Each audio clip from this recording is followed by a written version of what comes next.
A week before my wedding, my family told me that my sister got pregnant by my fiancé and that they would be getting married, so I should step out of their lives.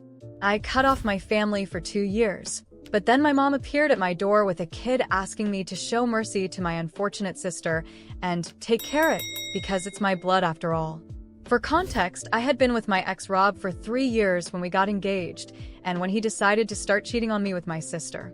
My sister Nora is 2 years younger than me and was always a jealous brat in whatever I wanted. She always wanted the exact same thing, and most of the time, she got her way. Our parents would totally coddle her the entire time she was growing up, and I guess that's why she grew up to be a spoiled, entitled, and insecure brat. It didn't bother me that she always got her way. It also got on my nerves that she was a huge copycat, and then she would pretend like I was the one copying her. Whenever we even thought about these things, my parents would intervene and ask me to let it go since these were petty things and I needed to be the bigger person. But honestly, I was sick of being the bigger person all the time just because I was older. And eventually my relationship with my sister became really bitter, and I was glad to leave for college because that meant that I wouldn't have to stay in the same house as them anymore. And college is where I met Rob, and we became friends. He was the one who asked me out after almost 2 years of crushing on each other, but never making a move because we were too scared to ruin our friendship. But I guess around the time we graduated, he worked up the nerve to finally do it, and I said yes to going out with him, which was probably the biggest mistake of my life because after dating for 3 years, he decided to ask me to marry him, and once again I said yes. We had already met each other's families by then, but because I was not very close to my family, he had only met my folks a handful of time. However, after we got engaged, there were a lot of instances where he met my family, more included Nora. I never really suspected anything, because when the two of us were together, Rob never gave me a reason to doubt him. He seemed pretty head over heels in love with me, and I loved him. So for me to even think that he would end up cheating on me with Nora, it seemed too unlikely to happen. Now, looking back on it, I guess he was just a really good actor and did a fantastic job of convincing me that nothing was going on, when in fact he and Nora had started flirting behind my back a couple of weeks after we got engaged. Of course, Nora had been the one to initiate it. I know that for a fact because she had confessed to it. And Rob had held back for about a month or so before he finally started responding to her advances. Unfortunately, by the time I even found out about any of this, there was just 1 week left to go for my wedding. The only reason they had even decided to tell me that they had started having an affair was because Nora had managed to get herself knocked up by Rob. And by the time they told me about it, she was already 9 weeks along. Pretty much everybody knew about it before I did, which is why they had called for a family meeting a week before my wedding. And I had actually expected it to be a surprise for me or something. But I had left this so-called meeting in tears that day, and 2 years have passed since then, but it's still the worst day of my life.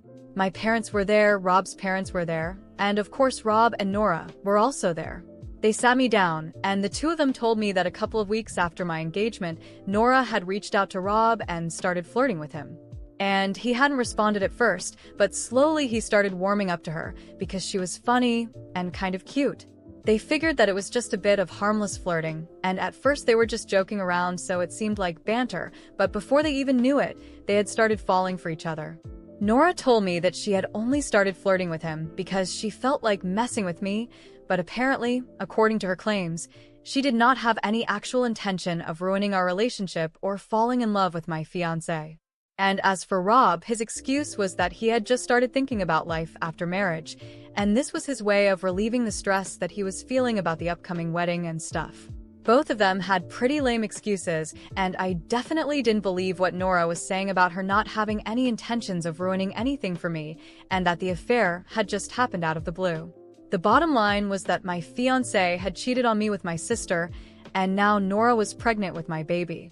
Not just that, they were apparently also in love with each other and wanted to marry each other, which is why they had told their parents, and the family meeting had been called so that I could be informed.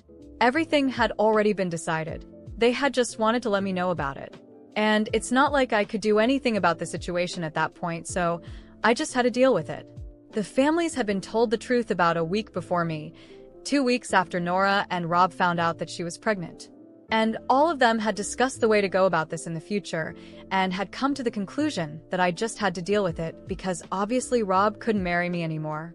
They started to apologize to me, but that was when I decided that I had had enough. And until then, I had just been sitting quietly because I was in disbelief of what I was hearing. But when I realized that they were all telling me the truth, and this was actually happening, I lost it, and I started screaming at everyone. I was really frustrated, hurt, and confused, and it all just came out at once. Most of all, I was upset with Rob and Nora because they were the main culprits here. After that day, when everything fell apart, I completely isolated myself. I lost my job, my friends didn't know how to handle me anymore, and honestly, I didn't care about staying in touch with anyone. I spent 2 years slowly rebuilding myself, trying to piece my life back together, far away from anything that reminded me of Rob, Nora, or my parents. I started therapy, focused on myself again, and started building a new life.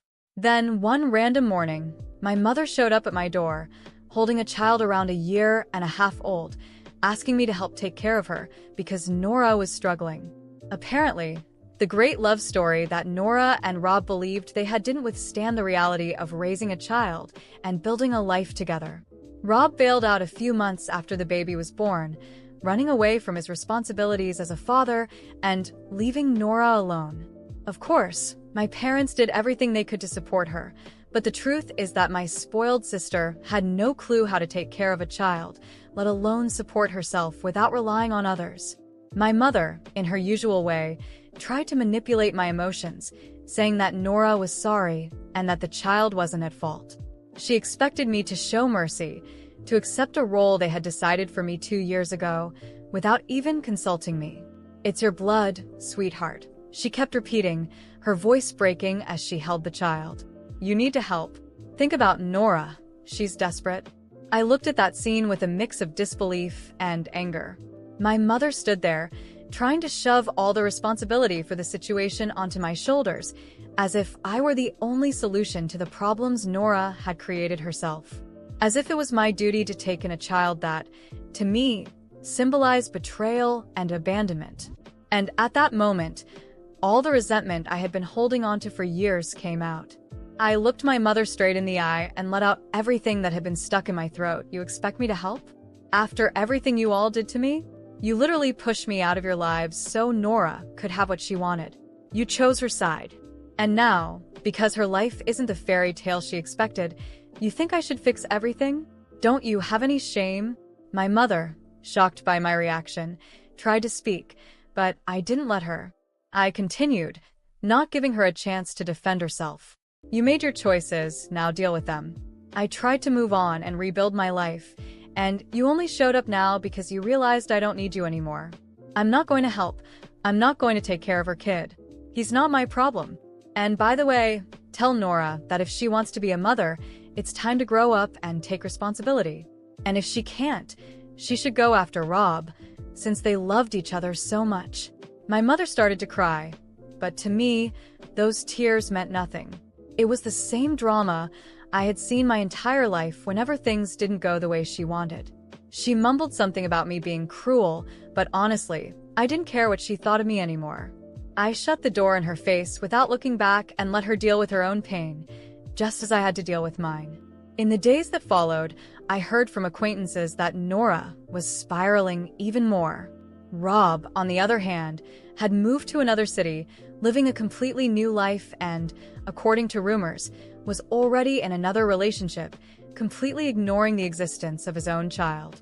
Nora, not knowing how to handle Rob's rejection and the fact that I wasn't willing to be her lifeline, ended up moving back in with my parents, where she continued to be the center of attention, but now with a load of problems she never knew how to deal with. One day, while I was leaving work, I ran into an old friend who also knew Rob.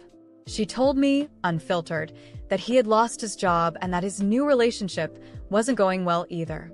I heard that he kept complaining about how difficult life was and how women only brought him trouble, without realizing that he himself was the main cause of all his misfortunes.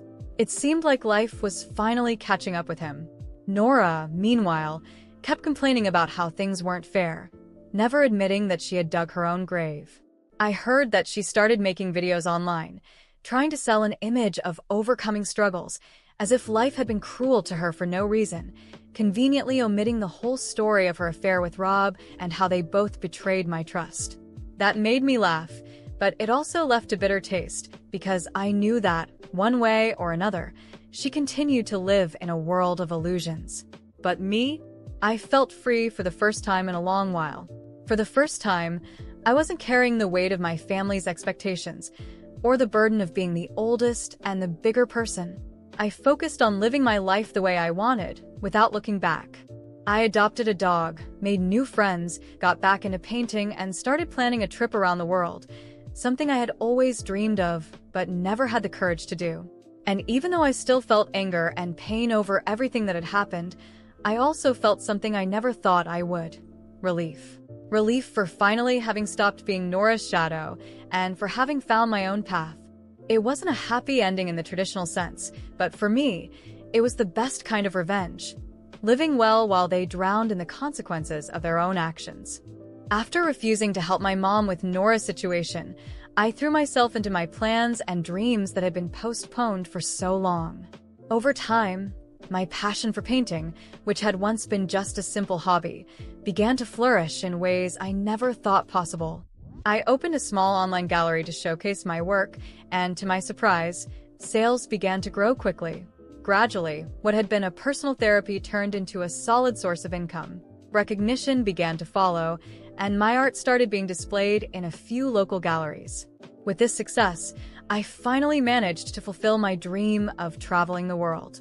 First, I went to Paris, the city of artists, where I spent weeks getting inspired by the streets and museums, living the life I had always wanted. Then, I moved on to Tuscany, where I rented a small house in the countryside for a few months, painting landscapes and exploring what each new town had to offer.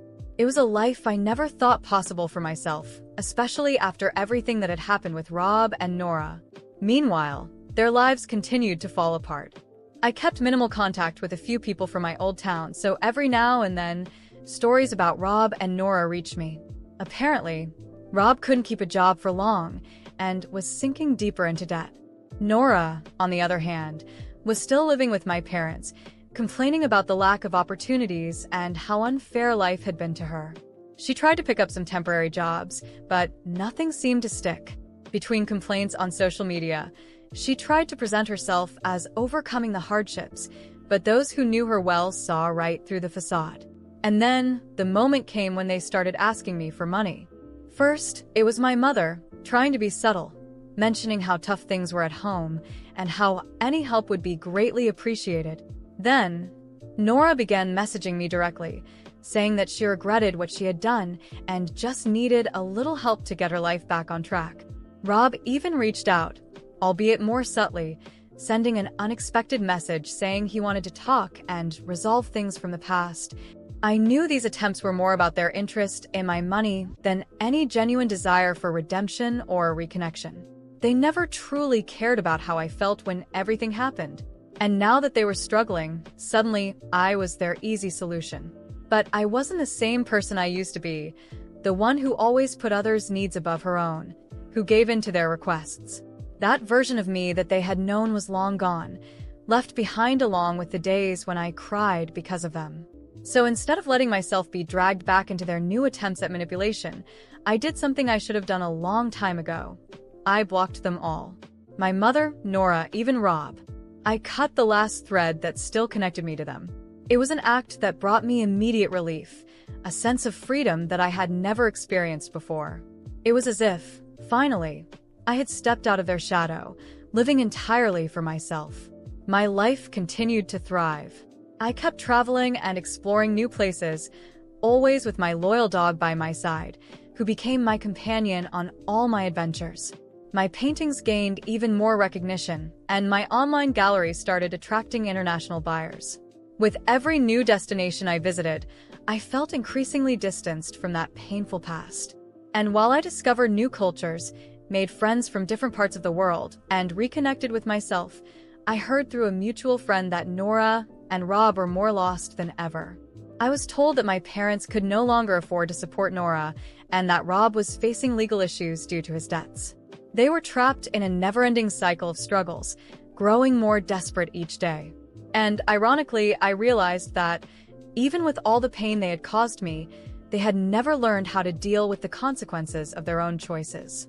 The difference now was that I was too far away to care. My life was moving forward, and I was determined to enjoy every minute of this new chapter. I learned not to feel pity for those who choose their own path, even when it means they'll have to face their own downfalls.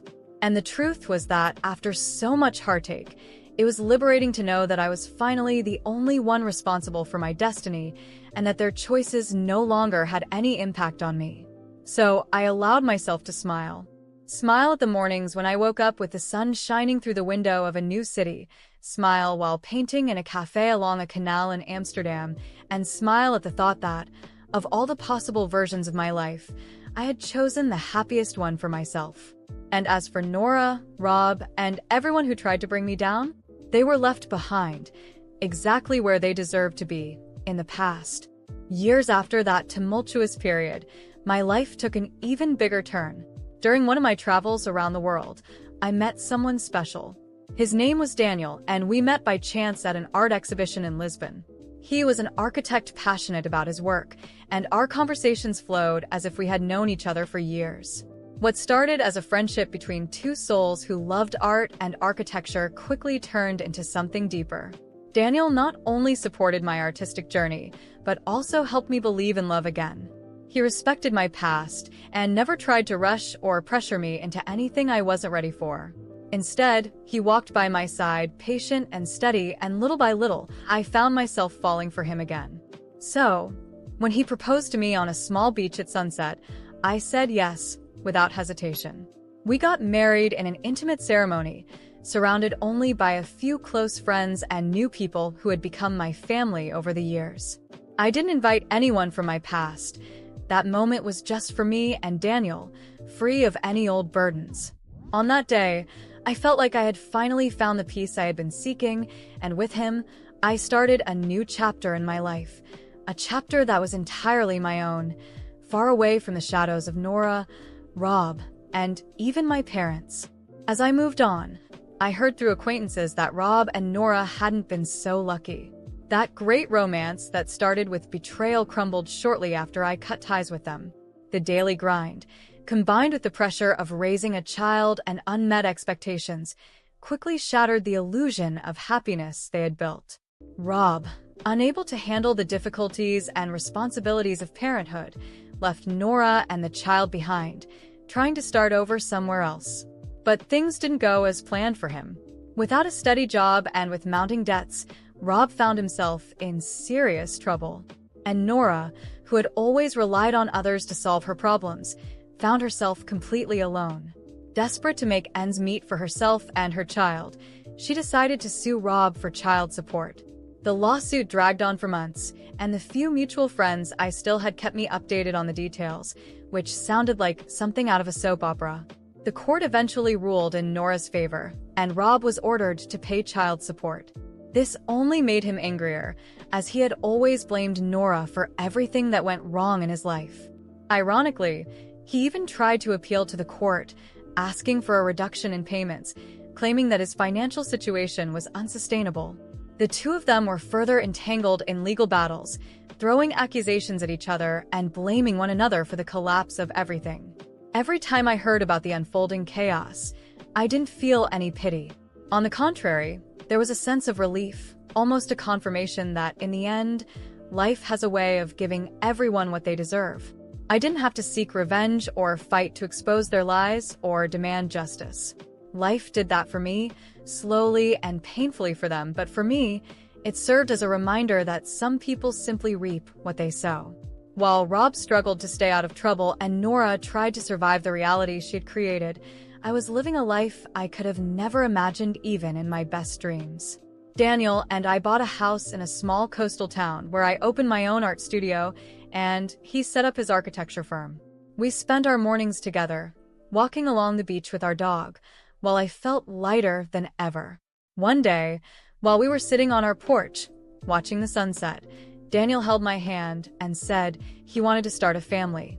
I, who once thought I'd never love or believe in a life like this again, felt an immense joy in being able to say that yes, I wanted that too. There, surrounded by peace and the love we had built, I realized that my happiness was the greatest proof that I had won, that the pain I had endured had turned into strength and a better life. As for Nora and Rob, they remained trapped in a cycle they chose for themselves, stuck with the consequences of their actions. And in a way, the best revenge I could have was just this: my complete happiness, while they dealt with their own miseries. After all, life has a peculiar way of setting things right, even if it takes time. And with every new day I woke up next to Daniel, I knew I had made the best choice: to move on without looking back.